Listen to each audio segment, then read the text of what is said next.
Bienvenue dans Décryptage sur Niveau d'Info. Les États-Unis et l'Iran s'apprêtent à signer un protocole d'accord visant à mettre fin à la guerre au Moyen-Orient, une étape majeure qui ouvre la voie à de nouvelles négociations et à la réouverture du stratégique détroit d'Ormuz. Quels sont les enjeux de cet accord et quelles pourraient être ses conséquences pour la stabilité régionale mais surtout pour l'économie mondiale?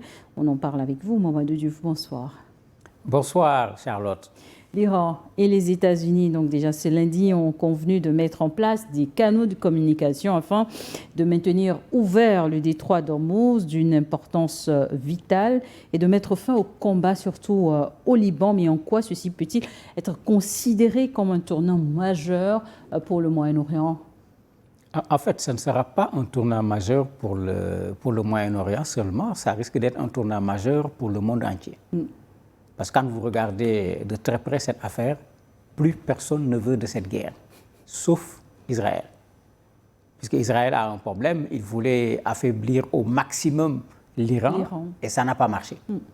Mais quand vous regardez Trump, quand vous regardez les Européens, les Chinois, plus personne ne veut de cette guerre à cause du fait que la stratégie iranienne de blocus du détroit d'Ormuz ne touchait pas seulement que les belligérants.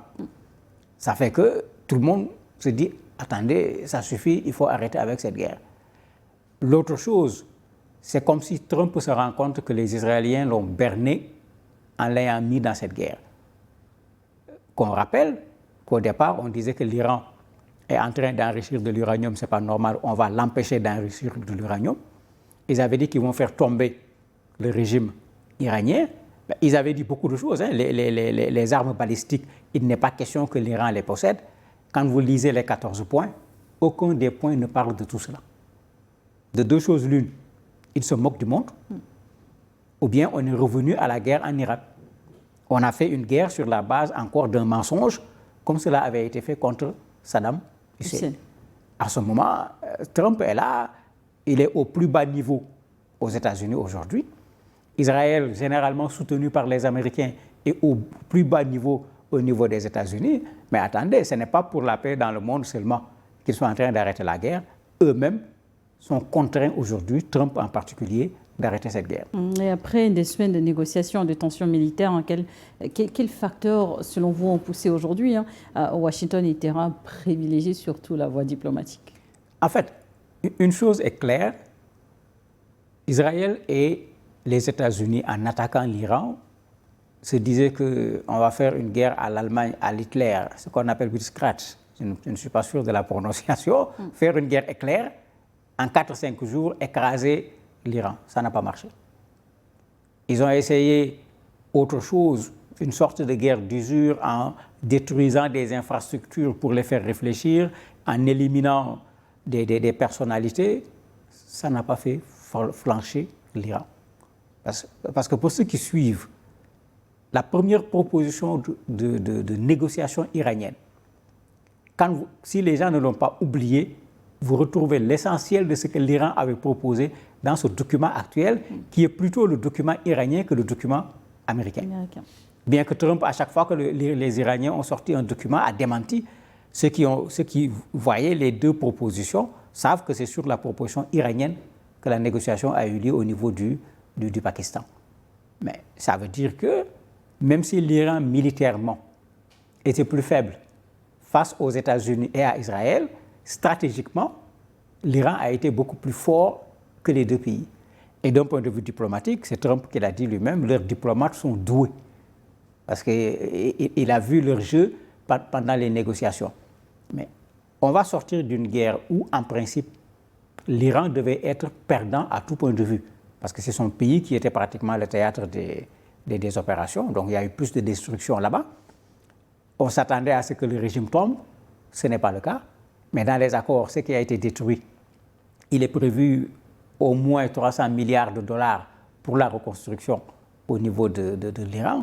Mais quand vous mettez toutes ces choses ensemble, on se pose des questions. Finalement, ces gens, États-Unis, Israël, avaient agressé l'Iran. Pourquoi? Parce que ça, il faut qu'on donne une réponse à cette question aujourd'hui, parce que fondamentalement, ce qu'on nous avait présenté comme danger pour l'Iran et tout, ça ne sert plus à rien. Regardez les pays arabes à côté. sur qui l'Iran a tiré, parce que c'est là-bas que se trouvaient les intérêts américains. Et c'est clair que ces postes américains ont participé au moins dans le renseignement au niveau de cette guerre.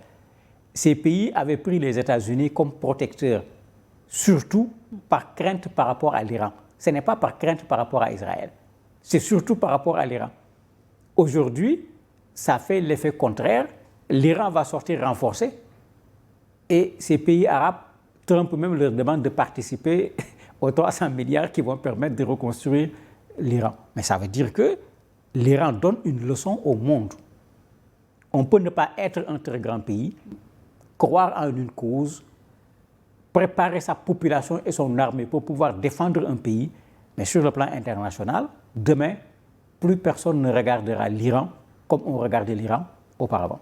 Et quel impact immédiat peut-on attendre sur les marchés, notamment pétroliers, du prix, surtout aussi de l'énergie à l'échelle internationale? Si les choses se passent comme prévu, il y aura une baisse du cours du baril. C'est clair, c'est net, puisque le blocage d'Ormuz joue un rôle extrêmement important dans cela. Il y a un élément secondaire qui est également dans les accords. Pendant les 60 jours, les Iraniens peuvent déjà commencer à écouler leur pétrole, ce que les Américains les avaient empêchés de faire. Maintenant, si on ouvre Ormuz, on met le pétrole iranien sur le marché, mais vous avez la loi de l'offre et de la demande qui fait immédiatement son effet. C'est-à-dire, il y aura suffisamment d'approvisionnement, parce que les bateaux sont déjà là, ils sont déjà chargés, ils ne peuvent pas passer. C'est tout le problème.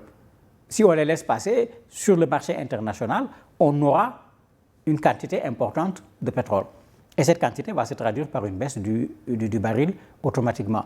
Mais espérons surtout que tous les pays qui ont augmenté les prix du carburant à cause du détroit d'Ormuz vont ramener les prix du carburant en fonction de la descente. Parce qu'on se dit qu'on va descendre clairement en deçà des $100, peut-être aller retourner vers 70-80 $ au maximum dans un premier temps.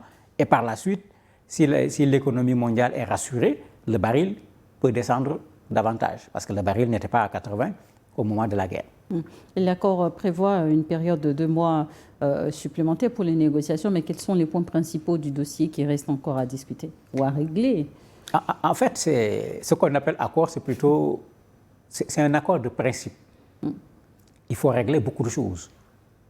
Je donne un exemple. Le premier point de l'accord dit de façon extrêmement claire que l'accord est un accord global qui intègre le Liban.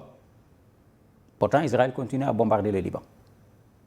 Ça montre que sur le premier point, il y a encore des négociations à faire pour que la paix revienne au niveau du Liban et qu'Israël quitte le territoire, le sud-Liban.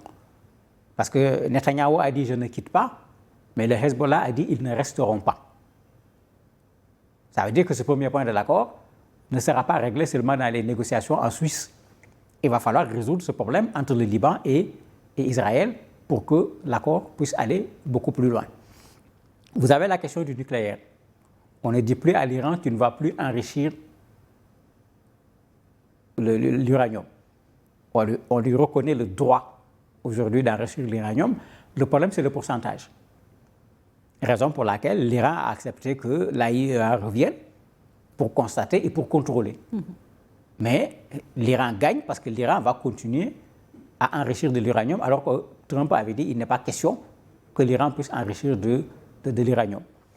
Vous avez la question des missiles balistiques qui n'est même plus dans les accords. Trump même a dit que l'Iran peut avoir des missiles parce que d'autres pays ont des missiles. Bon, comme c'est Trump qui parle, attendons de voir ce que ça va donner. Maintenant, il y a d'autres aspects également qui vont être en discussion. La levée des sanctions contre l'Iran, toutes les sanctions, puisque c'est ce que l'accord dit. Le dégel des avoirs iraniens qui avaient été bloqués, ça doit commencer déjà, puisque les Iraniens avaient dit dès qu'on signe le mémorandum, il faut qu'il y ait ce dégel. Il y a la zone du Golfe où les Iraniens veulent que les Américains s'impliquent moins. Mais également, l'accord dit de façon très claire, je crois que c'est le deuxième ou c'est le troisième point, que les Américains ne vont plus s'ingérer dans les affaires intérieures de l'Iran.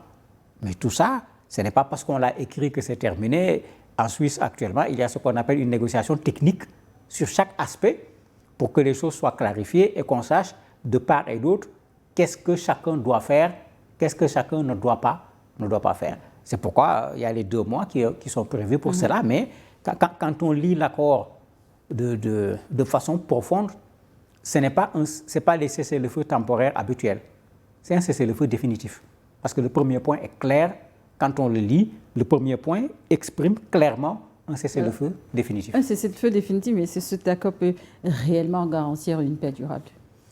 Elle peut garantir une paix durable parce que les Iraniens n'ont pas intérêt à ce que la guerre continue. Économiquement, ça ne les arrange nulle part. Ils ont déjà gagné, une partie de la population s'est remis à soutenir le pouvoir iranien. Il ne faut pas pousser trop loin le bouchon, comme on dit. Ben, Israël n'est pas satisfait, mais Israël n'est rien sans les États-Unis. Si Trump ne veut plus de la guerre, Israël n'a pas le choix. Parce que les armes, le renseignement, le financement, tout vient des États-Unis. Si les États-Unis bloquent, Israël ne peut pas y aller tout seul. Ben, les pays arabes, n'en parlons pas.